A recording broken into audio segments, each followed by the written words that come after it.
ত্রিকোণমিতির অঙ্ক দৈর্ঘ্য ও উচ্চতা নির্ণয়ের আজ আমার 7 নম্বর ভিডিও।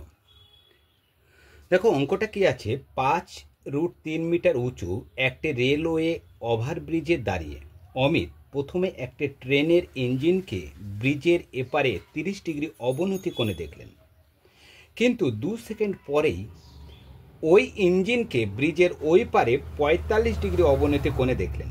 ট্রেনটির গতিবেগ মিটার প্রতি সেকেন্ডে আমাকে হিসাব করতে হবে। তাহলে দেখো আমাকে হচ্ছে ত্রিকোণমিতি অঙ্ক করার সময় আগে সর্বপ্রথম কাজ হলো আমাকে ছবিটা এঁকে নেওয়া। তাহলে আমরা কিন্তু সহজে আমরা হচ্ছে তৈরি করতে পারি। কী বলছে দেখো, 5√3 মিটার উঁচু একটা রেলওয়ে ওভারব্রিজ। তাহলে আমরা একটা সর্বপ্রথম আমাদের কাজ হলো ওভারব্রিজটা আঁকানো। দেখো এই একটা ওভারব্রিজ, ঠিক আছে। এই ওভারব্রিজের উচ্চতা বলেছে কত, 5√3 মিটার। এটা সমান লিখতে পারি কি 5√3 মিটার। তাহলে দেখো এখানে দাঁড়িয়ে আছে অমিতের অবস্থান। এখান থেকে প্রথমে একটা রেলের ইঞ্জিনকে দেখছেন।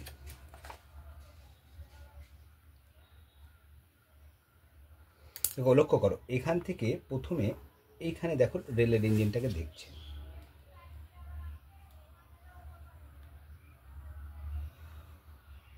এখানে কত ডিগ্রি কোণে দেখছে, 30 ডিগ্রি অবনতি কোণে সে লক্ষ্য করছে। দেখো দাঁড়িয়ে আছে কোথায়, এই বিন্দুতে এখানে এই একটা নাম দিয়ে দিই, এটা এ বিন্দুতে অবস্থান করছে এবং প্রথমে সেখান থেকে দাঁড়িয়ে সে এখানটাতে কী লিখছে, এখানটা হচ্ছে এটা নাম দিয়ে দিই, এ বি নাম দিয়ে দিই, এটা হচ্ছে ওভারব্রিজের উচ্চতা। এখানে সি বিন্দুতে সে প্রথমে এখানটা কি দেখছে, হচ্ছে একটা ট্রেনের ইঞ্জিনকে দেখছে। ঠিক তার 2 সেকেন্ড পর, তাহলে 2 সেকেন্ড পরে আবার ওই পারে দেখো, প্রথমে দেখো ব্রিজ এখানে দাঁড়িয়ে, এবার এই পারে চলে এসছে,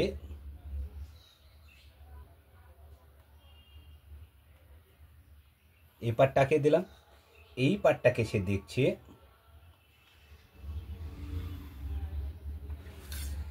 ঠিক ছিল এখানে সি বিন্দুতে, এবার চলে এসছে কোথায়, রেল ইঞ্জিনটা ডি বিন্দুতে। এবার রেল ইঞ্জিনটা চলেছে, এটাকে কোথায় চলে এসছে, এবার এটাও কিন্তু রেল ইঞ্জিন। এটা কি ইঞ্জিন, রেল ইঞ্জিন।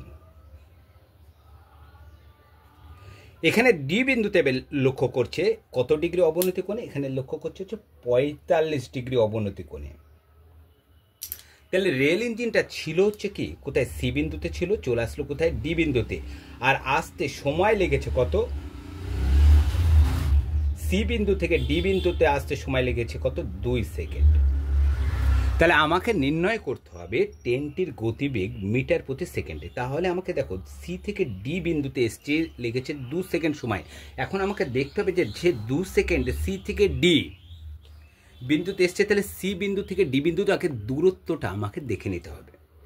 তাহলে আমরা যদি দূরত্ব নির্ণয় করি তাহলে আমরা বুঝতে পারবো যে একটা নির্দিষ্ট দূরত্ব, সে হচ্ছে কি, সে 2 সেকেন্ডে সেই দূরত্বটা অতিক্রম করছে। এখন আমাকে দেখতে হবে সেই দূরত্বটা, এখানে দেখো হচ্ছে আছে কি সিডি এর দূরত্ব। দেখো এখানটায় লক্ষ্য করো, সিডি আমরা বের করব, সিডি এর দূরত্ব। আর সিডি দেখো হচ্ছে CB plus BC, CB plus BC এর সমন্বয়। তাহলে এখান থেকে দেখো এখানে আমরা দুটো ত্রিভুজ আমরা লক্ষ্য করছি, একটা এ সি বি একটা, আর এ বি ডি একটা ত্রিভুজ। এখানে দুটো ত্রিভুজ আছে। তাহলে দেখো এটা হচ্ছে এ বি হলো সাধারণ বাহু, উচ্চতাটা হলো কি সাধারণ বাহু, যেটা দুটো ত্রিভুজের মধ্যে বর্তমান। তাহলে এক্ষেত্রে আমাকে প্রথম ত্রিভুজের ক্ষেত্রে বিসির মান বের করতে হবে, দ্বিতীয় ত্রিভুজের ক্ষেত্রে কি আমার বিডি এর মান বের করতে। দেখো প্রথম ত্রিভুজের ক্ষেত্রে এটা লম্ব, এটা দেখো লম্বটা দুটো ত্রিভুজের ক্ষেত্রে বাড়াবে, এটা কি অতিভুজ, আর এটা কি ভূমি। আবার ত্রিভুজ এ বি যখন ডি ধরছে তখন লম্ব এটা কি আসছে, তার ভূমি, আর এটা চলে আসছে কি অতিভুজ। তাহলে দেখো প্রথম ত্রিভুজের ক্ষেত্রে আমরা বিসি এর বের করব। বিসি এর ক্ষেত্রে দেখো তাহলে কি বলেছিলাম, আমরা মান বের করব কি বিসি। এখানে মান দেওয়া আছে, অতিভুজের দেওয়া আছে না লম্বর দেওয়া আছে, সেটা থেকে দেখো লম্বর দেওয়া আছে। তাহলে লম্বর সাথে ভূমি সম্পর্ক যদি করি তাহলে আমরা কিন্তু হচ্ছে ভূমির মানটা আমরা পেয়ে যাব। তাহলে ত্রিভুজ এ বি সি থেকে। কি পাচ্ছি এখানে? লম্ব বাই ভূমি, লম্ব বাই ভূমি হচ্ছে ট্যান হয়, তাহলে আমরা লিখতে পারি ট্যান 30 সমান লম্ব বাই ভূমি, লম্ব কত আছে এখানে লক্ষ্য করো এবি, ভূমি আছে দেখো বিসি। কি করবে এবার? মান বসিয়ে দেবো ট্যান 30, ট্যান 30 মান হচ্ছে 1/√3। এবির মান আছে দেখো 5√3 বাই বিসি। তাহলে বিসির মান আমাকে বের করতে হবে, তাহলে বিসির সাথে 1 গুণ করে দাও, বিসির সাথে 1 গুণ করলে কি হবে? বিসি হবে। আর এখানে লক্ষ্য করো 5√3 আর √3 গুণ, তাহলে আমরা এখানে 5 গণিত 3 মানে এখানে কত লিখতে পারি? আমরা 15 করতে পারি। কেন এটা 15 হলো? দেখো এখানে আছে কত? 5√3 গণিত √3, তাহলে এখানে আমরা লিখতে 5 গণিত 2 √3 মানে কি? একটা 3, তাহলে হচ্ছে 3 5 কত হবে? 15। তাহলে বিসির আমরা মানটা পেয়ে গেলাম। তাহলে এখানে দেখো এখানে হচ্ছে সিডি বাহুটা বিসি আর হচ্ছে সরি এখানে বিসি আর এখানে বিডি হবে, এখানে ভুল লিখে দিয়েছিলাম। সিডি বাহুটা বিসি এবং বিডি বাহুর সমন্বয় তৈরি হচ্ছে। এখানে বিসি বাহুর মানটা পেয়ে গেলাম, এবার বিডি বাহুর মানটা আমরা এখানে নির্ণয় করতে পারবো। তাহলে এখানে বিডি বাহুর যখন মান বের করবো তখন এখানে লক্ষ্য করে এখানে ত্রিভুজ, আবার ত্রিভুজ এ বি ডি থেকে এখানেও ভূমির মানটা বের করব। দেওয়া আছে লম্ব দেওয়া আছে, তাহলে আমরা লিখতে পারি এখানে দেখো লম্ব বাই ভূমি মানে কত হবে? ট্যান, তাহলে লিখে দিলাম ট্যান কত ডিগ্রি? এখানে 45। লম্ব, লম্ব আছে কত? এবি বাই ভূমি, ভূমি আছে কত? দেখো এখানে বিডি, বিডি হলো ভূমি। তাহলে আমার এখানে ট্যান 45, তাহলে ট্যান 45-এর মান কত? ট্যান 45 মানে 1। এবির মান জানি, এবি 5√3 বাই বিডি, তাহলে বিডির মান বসাবো। তাহলে বিডি 1-এর সাথে গুণ করলে বিডি হবে সমান কি হবে? 5√3। অতএব বিডি সমান 5 গণিত √3-এর মান আমাকে বসাতে হবে। √3-এর মান কত? √3-এর মান হচ্ছে 1.732। অতএব বিডি সমান 5 দিয়ে গুণ করে দেবে, 5 2 10 0, হাত থেকে 1,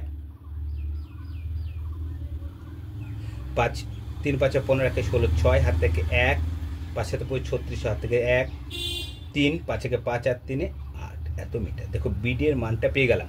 তাহলে বিডি মান পেলাম, আবার সিবি এর মান পেলাম। তাহলে সিডি এর আমরা দূরত্বটা কিন্তু আমরা হচ্ছে রেল ইঞ্জিনটার প্রথম থেকে শেষ অবস্থান দূরত্ব মানে সি থেকে ডি এর দূরত্ব মানে অতএব তাহলে সিডি আমরা লিখতে পারি বিসি, বিসি আছে কত? 15 যোগ 8 দশমিক, বিডি হচ্ছে 8.660 মিটার।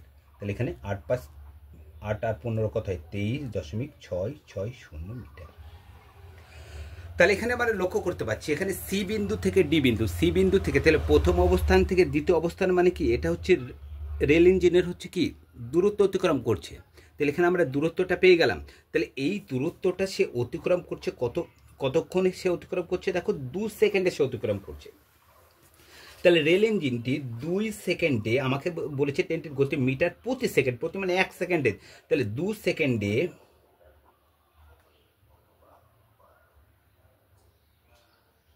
যায় 23.660 মিটার। তাহলে 1 সেকেন্ডে কত যাবে? 23.660 বাই 2, 2 দিয়ে লঘিষ্ঠ করে দাও, তাহলে 2 1 কে 2, 2 1 কে 2, তাহলে আবার 2 1 কে 2, 8 2 16, 3 2 6 0, কত মিটার পার সেকেন্ড। তাহলে এখানটা দেখো ট্রেনটির গতিবেগ চেয়েছিল কি প্রতি সেকেন্ড মিটারে, তাহলে অর্থাৎ ট্রেনটির গতিবেগ